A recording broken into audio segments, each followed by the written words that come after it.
Time for meditation? Yeah. So let your body relax. Take a breath.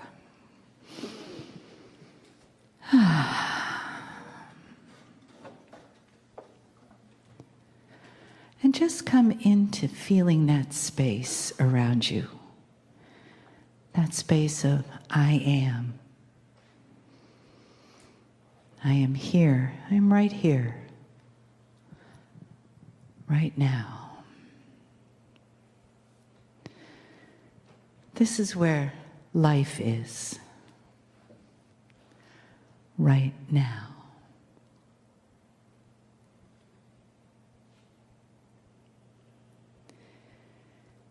And this is where the breath is. Right now.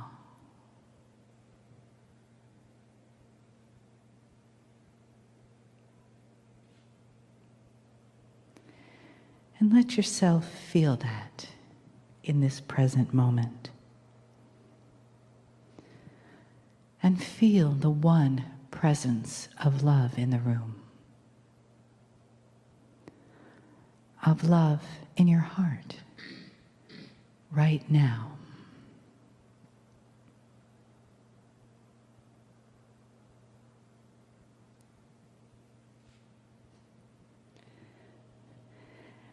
Relax and let your attention follow your intention into your heart, coming to rest in that love and in the wisdom and the loving acceptance and the honoring of the beautiful energy and the words of Kryon. Greetings, dear ones. I am Kryon of Magnificent Service.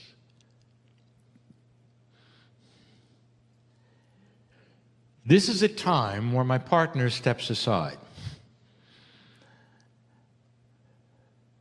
We say this again so that he is not part of the consciousness of the message. Channeling may seem mysterious and odd to you, for it uses the human being's intellect, education, voice, maturity, wisdom, but it comes from somewhere else. My partner calls it a steady stream of intuitive thought groups that are then interpreted. My partner is here, but he's not here. When I say he steps aside, he literally opens this vessel, and through the pineal and his higher self comes the messages you hear. I tell you that so you'll know it's not him. Last time we were channeling like this in another city, we actually defined who we were. But it's not a very good definition, for it's not linear. There's energy all around you. There are invisible things all around you. This morning we talked about the entourage, and it is still here. It's not countable. It's energy. So much of what you see around you, feel around you, sense around you is energy. And energy comes in many, many forms. You tend to quantify it and qualify it. You even want to measure its vibration. And sometimes you can't. And the reason you can't is because your science is not there yet. Question for Kryon. Been asked before. Is the esoteric world something that someday we'll know more about through science? And the answer is yes. At the moment, because of an earth that has not yet come into its own, there are many things that are separated and linearized that will not be in the future. We've spoken of it before.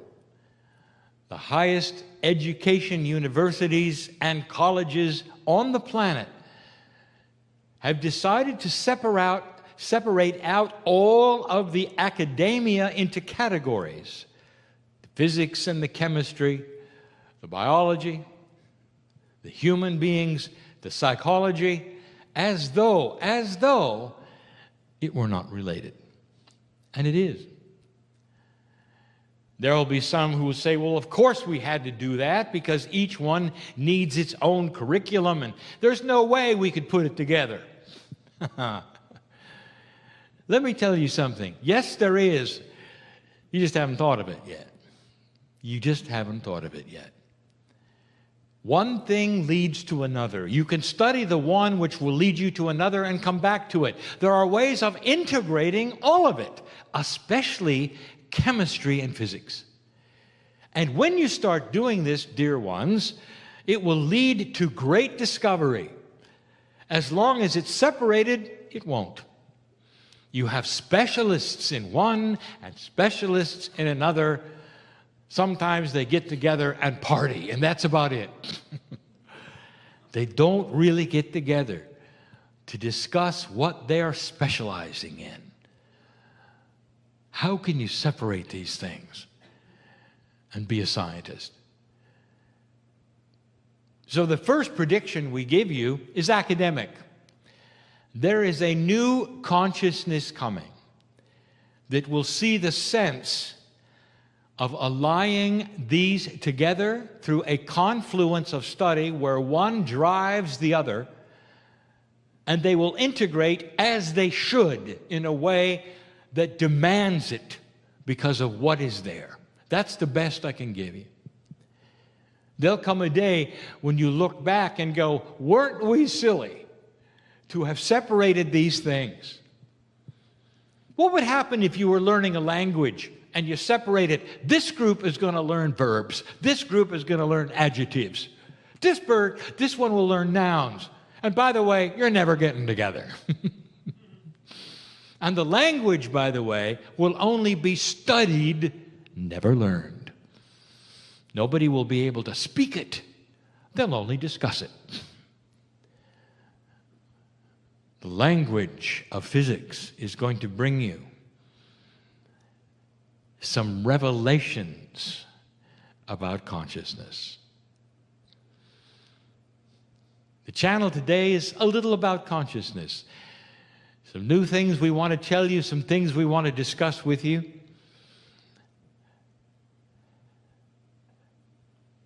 And it's the kind of thing that I love to talk about. Because the future of humanity will change because of it. What do you know about invisible things? Let's talk about invisible things that are not esoteric. Let's go into that which is real and invisible. Let's go into the things that are not even emotional and visible. Let's get to the what you call the brass tacks of invisibility. There are physical things that you see and you feel and you work with every single day that are completely and totally invisible to you as human beings. And you accept them and you work with them. And you say, well, they're invisible. And it doesn't bother you, does it? You talk about gravity. Everyone is affected with gravity. The earth depends on gravity. We have told you all about gravity. We've given you physics of gravity. We have told you that it is variable, and eventually you'll know how.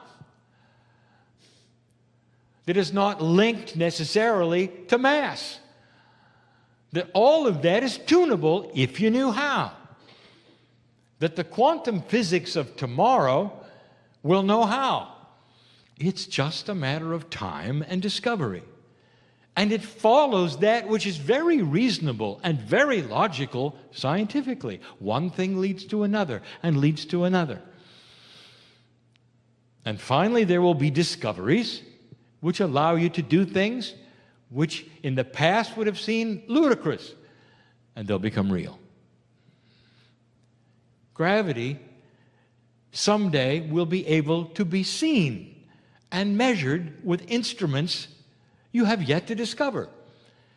When you know more about the physics of gravity, you will know how to see it in its glory, in its patterns, in its color, with instruments you have yet to design, because you don't know what you don't know.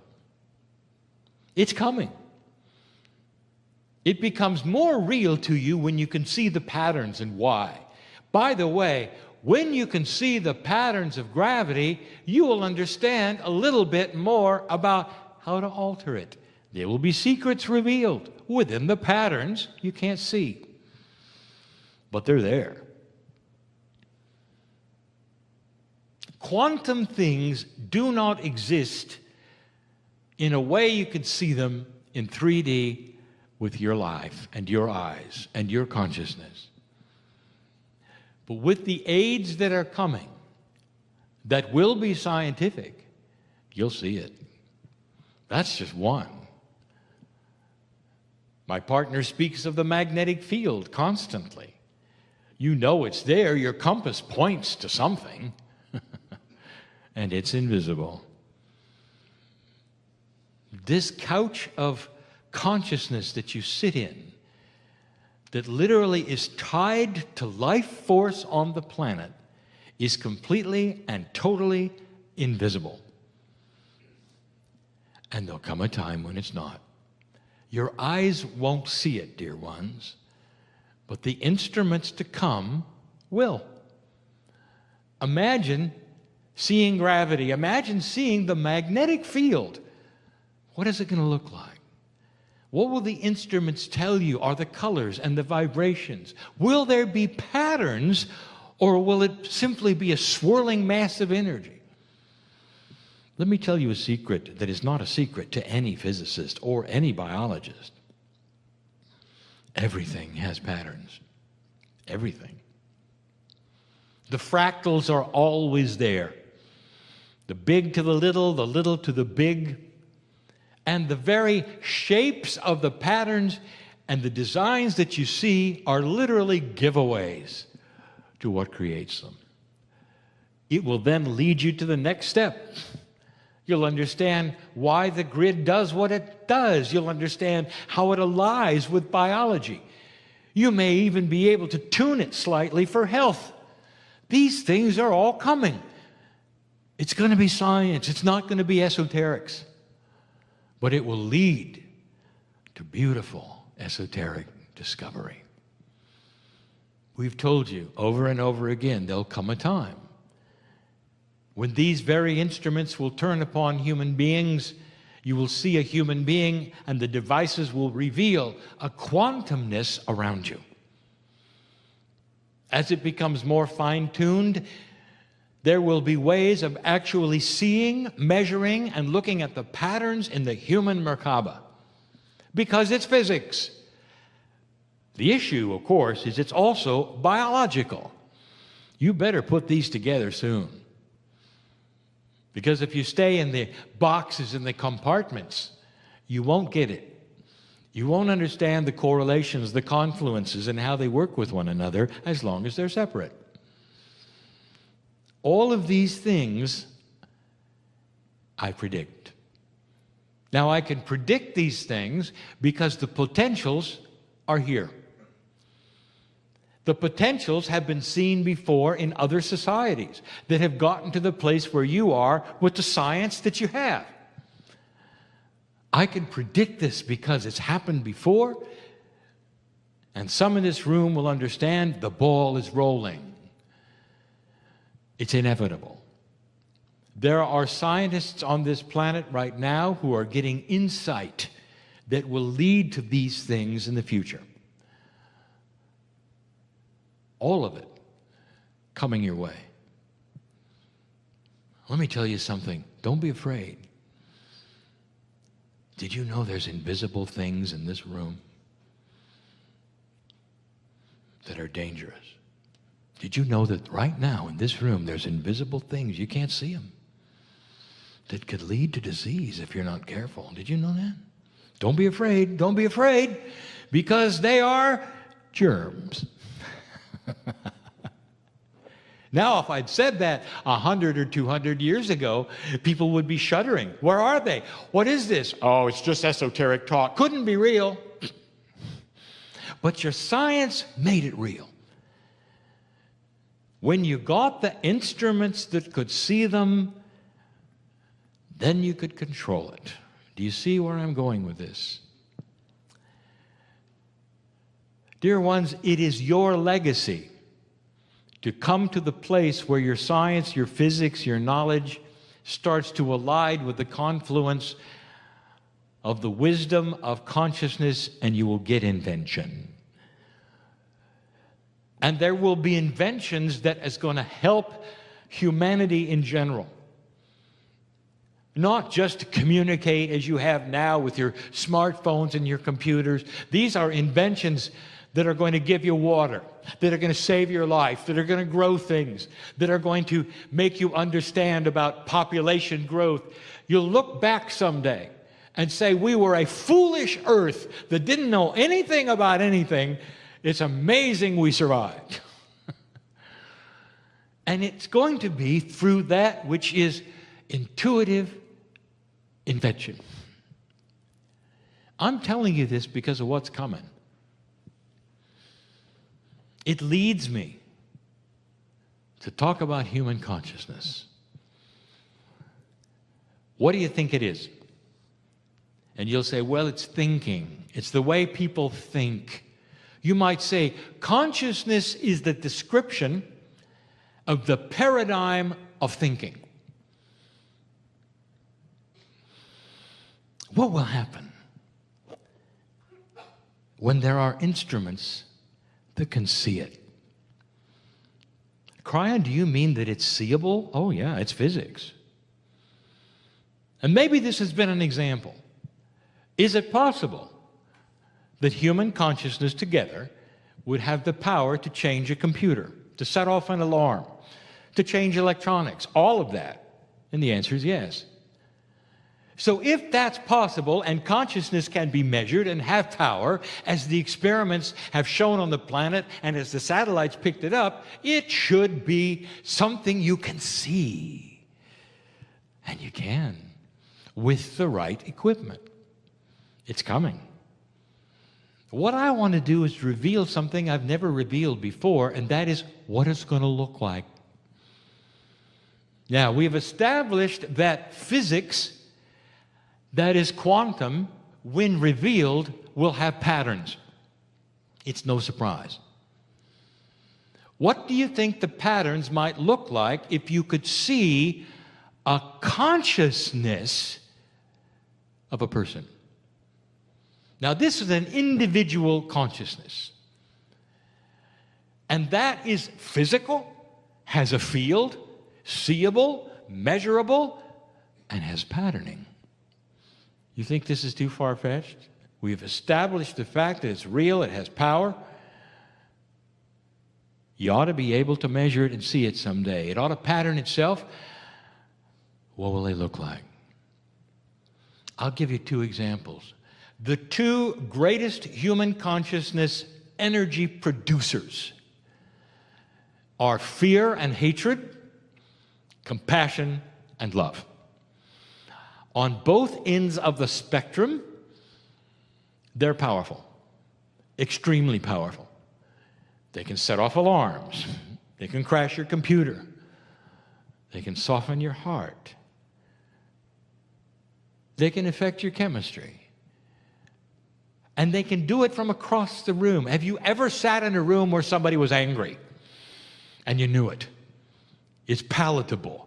You can feel it. You don't want to stay there. You'd like to leave. They're angry. You say, well, there's a dark cloud here. You are sensing energy, and all energy is patterning. All energy anywhere in the universe has ways of being measured and seen, and you can bring it into 3D, study it, and see the patterns. Those who have sat in the room with the great masters of this planet have felt the overwhelming love and compassion of the creative source. And it comes in waves of euphoria. It makes you weep. Weep in joy because you're connected to everything. That's energy. You see what I'm saying? Can you measure love? You should be able to. It's patterned. You can see it. This is fascinating to me. I'll show you what the patterns are. Now, these are predictions because it's coming. There'll come a day when these are able to be seen. When they are, human consciousness, when it's patterned, when it's available, when it's studied, you're going to see something very interesting.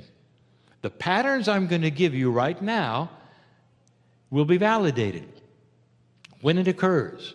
And this channel is yet heard again. This is what you're going to see. Let's talk about that which is the lowest energy first, but very powerful. Understand that low consciousness carries incredible power. So does high. So the low and the high is not a measure of its effective power. It's only a measure of the vibration of its consciousness, of its thought, of where it can go or where it can't go, or how restricted and expansive it is. Power, that is force, is very profound. You already know that. The power of hate, the power of that which is evil, very strong. The power of fear can enslave nations if you're not careful. You know of its power. Let's talk about that pattern it will create on an instrument to come, measuring it in an individual who has that attribute. It's going to be the simplest pattern of all. It's going to emanate a strong circle, a confluence of energy that's going to come together, and it's going to make a barrier. It's going to appear to be a circle around the individual or the energy of the consciousness the individual is creating. The circle is a prison. It holds itself within itself, and it will not be aware of anything outside its own circle. The strength comes from the fact that it's so powerful that others may have the same circle. The circle then can come wider and greater in its entrapment of consciousness around it, creating a bigger circle, but only one. Now you think perhaps I'm talking in language you don't understand. You will. But here's the point. It's simple. It's a box that is a circle. It cannot see out of itself. It only sees itself. It knows of its own evil, its low consciousness, its agenda, and sees nothing else. The circle can enslave those who are thinking the same. It can become a larger circle, but can never get out of itself. It cannot see beyond what it knows. There is no patterning outside of the circle that belongs to the circle. It's restrictive. It'll be profoundly obvious, simple, low vibratory, basic survival. Now let's talk about the other one. Here is a consciousness of compassion, love, high-minded thinking, integrity. What does it look like? Stand by, because I cannot give it all to you. It creates fractals. It creates a confluence of energy that creates more of itself in the way of harmonics of itself that emanate outward, capturing that which is around it, enhancing that which is around it, in a never-ending cycle. It's expansive, it's catchy, it's structured, it's complex. And the harmonics it creates vibrates way beyond itself. It has an influence everywhere. So you go to the most simple to the most complex. What do you see is the real difference in the patterns? One is restrictive, powerful. The other one is expansive, powerful. Up to this point, dear ones, on this planet, human consciousness has tended to circle itself in the lowest vibration possible. Hatred, war, argumentative rudeness, unkindness, because it was survival. This is the way humans survive. Country against country, that's what you got. Human to human, that's what you got. And the circle that pattern created was one that the consciousness could not expand from. So all it did was repeat itself, repeat itself, repeat itself. There was no harmonics to send out. There was no expansiveness. There was no growth. Suddenly, the energy on this planet is going to change the patterns. Because the pattern of consciousness lays in the things which are the magnetic grid, the place you are in space. All these are changing, and it's going to modify the patterns of both of these things. And it's going to make the one that is the most complex with fractals far more powerful than the basic survival one. It's time to grow up. And human consciousness will evolve, and no longer will there be a scale like the scale of justice, because the evil will then measure that which is good or bad. Because that which is powerful will be that which is compassionate. Way, way more powerful and overweighing the simplisticness of the evil on the planet. I want to give you proof, yet again, of something so unusual. The first channel of the year, I talked about the North Korean leader. I'm going to do it again. I'm going to do it again as an example of this, that low consciousness, darkness cannot see above itself. As powerful, as smart, as intellectual as it thinks it is, it can't get out of its own circle. The young man, when his father died, was an egotist. He was born and developed, watched his father, knew he would take over, inherited that which was self-important, egotist to the max. And when he took power, he had choice. And it never occurred to him that if he took the high road, he could be the most famous, the most beloved leader on earth all of his life. All he had to do was to think beyond his circle. He was in the position to do something amazing. Unify the North and the South of Korea, drop the demarcation zone, bring families together, stop programs that would then give his people abundance, food for all, joy on the planet, peace. He could be the most important, the most beloved person on the planet. The United Nations would bow before him and applaud and stand. Every time he went to and from, he would have his ego stroked and stroked and stroked and stroked. The best of the best. And it never occurred to him. Instead, he perpetuated the box. Now he presides over the lowest energy, the most restrictive, the most renegade energy on the planet, and he will not last long. Isn't it interesting how strong the circle is that keeps a low vibration low? All of this is beginning to change, dear ones. If you examine individual people and the way they act, you're going to see this now. You're going to recognize it. An individual comes to you, and they're angry, and they're rude, and they're unkind. First thing out of their mouth, rudeness. And you walk away from that and go, what is wrong with this person? I want to tell you, nothing's wrong with them. They're simply invested in survival. Unkindness and rudeness will get your attention, will set the stage, and make them important.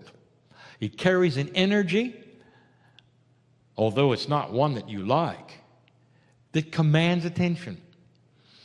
You may not like it, but this is what they survive on. And they will. And they will. And in old energy, this perhaps was the best route. In fact, there are cultures today, even today, that are invested in rudeness. Because they say that compassion and kindness is equated to weakness. You're not going to conquer anybody with compassion and kindness. From their perspective, they cannot see out of the circle. And so to this day, in negotiations, in talking, they come at you with strength, rudeness, unkindness. You can see it, even today. And it's starting to smack of that which you don't want. A compassionate person is not a weak person at all. The energy around a compassionate person invites you in. The energy around a rude person excludes you out. Do you see the differences that we're talking about? I just gave you the patterns.